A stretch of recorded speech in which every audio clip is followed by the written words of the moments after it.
Please explain and why you were wearing what you're wearing. This is a quarterback outfit from the National Football League. Fantastic. You look like New a York Giants. Yes. No, they're much, younger, athletic. So they beat the Green Bay Packers. I know who you were won talking the about Super this on Bowl. Friday, actually. So why is this important to the markets, no, of course? if you're interested in markets, you're almost automatically interested in sports, if you're a man, that is. And, if you're following Wall Street, then you've got to follow American football. You've got to pick a team. That's how it goes. Out of interest, you bought this when you went to New York recently. Exactly. So this is Eli Manning. He's the star quarterback for the New York Giants. They won. So now they're into what effectively is the semi-finals. Yeah. And then the Super Bowl's in February. On to more important things. I can tell you're losing interest. Yes. Please tell us.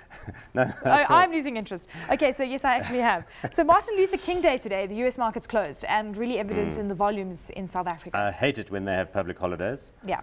But an interesting factoid is that, did you know that Martin Luther King would only have been 83 today, which makes him considerably younger than Nelson Mandela? But, obviously for the US, it's an important public holiday, and there's Martin Luther King Memorial in Washington, which has just been opened, getting some discussion today. It's one of their long weekends. They have slightly fewer public holidays than we do here in South Africa, so I guess we can't hold it against them. With regards to what we saw in Europe, we had the downgrading of 9 sovereigns.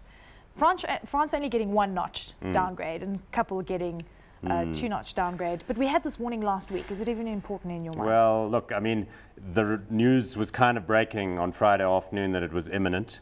Then we actually saw the official announcements at like 7:30 South African time on Friday, by which stage all the European markets and ours were naturally closed. But you'd already seen the slide, and today we opened firmer. Look, I don't know. At times, historically, rating agency comments have been taken extremely badly. At other times, they've not, downgraded stuff, and then disasters have happened, so they've been heavily criticized.